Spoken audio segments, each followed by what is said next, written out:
What's up guys, and you join me Justin, and I am driving the new BMW M3 competition.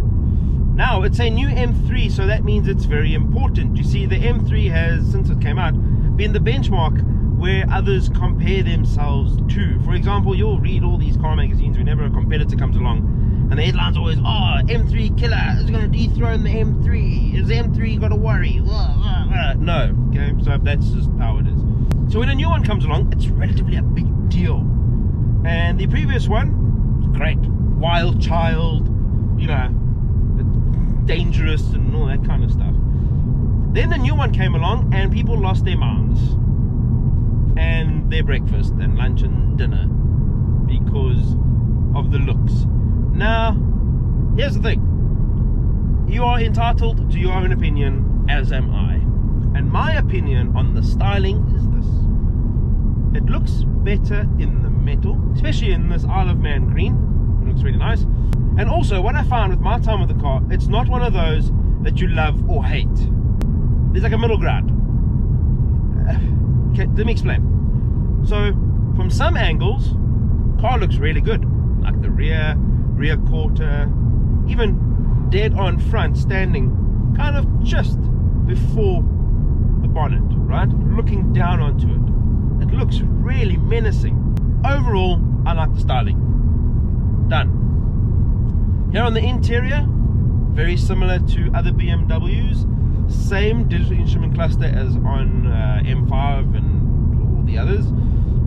Familiar iDrive system, Apple CarPlay, wireless, Android Auto, all that kind of stuff. A lot of carbon fiber. Nice chunky steering wheel with carbon fiber and some buttons on it. Very nice sports seats. Little logos glow at night, which is pretty cool. And yeah, I mean, it's a sedan. You know, it's a medium-sized sedan.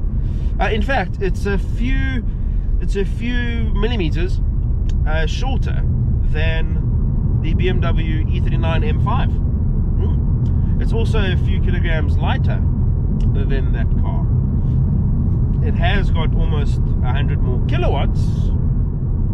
What is it like to drive? So I'm pottering around here on this backcountry road in comfort mode, and it's really good. BMW has added an 8-speed auto. They've ditched the 7-speed DCT gearbox, and the auto box really just goes about its business unfazed, really. Yeah, ride is relatively comfortable considering the fact that it is a sporty car. It's been set up for handling, but it's actually not too bad. It does balance out performance and comfort quite well. However, it's an M3, so let's kick it on the balls and see what happens. Okay, so M1 mode or Sport Plus everything. Let's see what's what, shall we?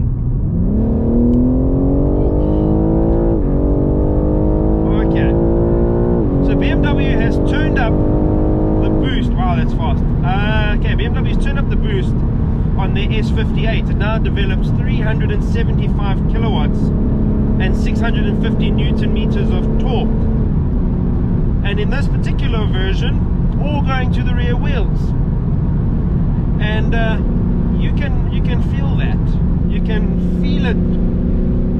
I'm not going to say struggling, but the rear end is very lively. You have to concentrate really hard because it does move around a lot. It's very nervous. Like maybe not nervous is the right word. No, nervous is the right word. There's a lot that is sent to the rear wheels, and you can feel it. I know there's a bump here, so I'm going to slow down because I don't know what it's going to do. Oh, okay. Well, it's okay. Jeez. It just pulls and pulls and pulls. Oh my word, it's so fast. Okay, but handling wise, it's interesting because the rear end is very lively, and I'm feeling like I'm moving around a lot and have to concentrate really, really hard. But that adds to the excitement, and I think that's what makes M3 an M3. It sits there and it's, you know, you got to respect it. And the chassis balance is also really impressive. I think BMW has gone and done a 53 40-47 split in terms, so it's not 50-50, it's close, it's very close on 50-50. And then you got the carbon ceramic brakes, which are just so good. Holy moly, that is insanely good. Okay, little blast, really good, really fun, but once you're on it, it's quite rewarding. I think I'm going to do that again. Shall we try again? Okay. Oh. I'll be honest with you, it doesn't sound as nice as what I would like it to sound. It's not a bad sound when you're on it, but at low speeds it doesn't really sound like much. But okay, let me stop talking for a moment and just see what's what with this thing.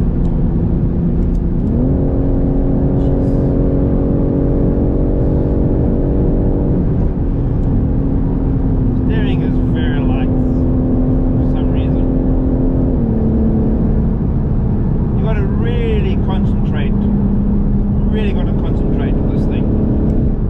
Now this bumpy road, you got to concentrate, guys. Let me slow it down. Oh, it's exciting. Oh, it is exciting. So much fun. Like the more I'm driving it like this, the more it's encouraging me, the more it's telling me, you know, get going, boy, get in there. And I'm like, just like, yeah, let's just get in there. Jeez, but it does. You've got to be so conscious of the rear end. So that could be my only issue. Is like, I think when you're sending all of that power to the rear, it's struggling a little bit, but if you are aware of it, it is very rewarding.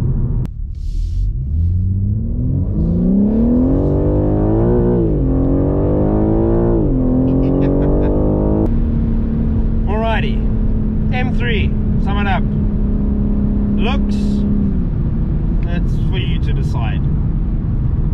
Interior, really nice.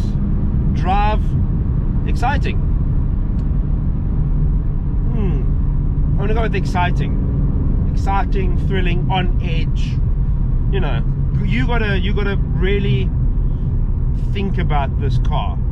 You gotta think about the road surface. You gotta think about steering inputs. You gotta think about throttle response. You gotta think about it all, because one little mistake could be an issue.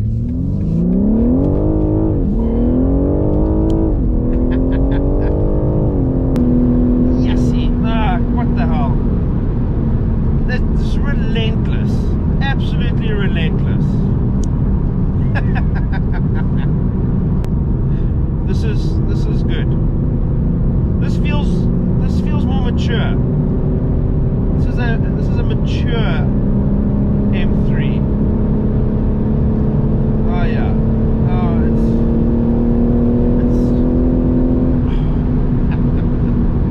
Oh, I'm smiling. After hooning it around now on this country lane, you can't muck about with this thing. Do not take liberties with this car. It will retaliate violently. Anyways guys, that's my video on the new BMW M3 competition and my experience with it. So thank you so much for watching, and I'll see you guys soon. Bye.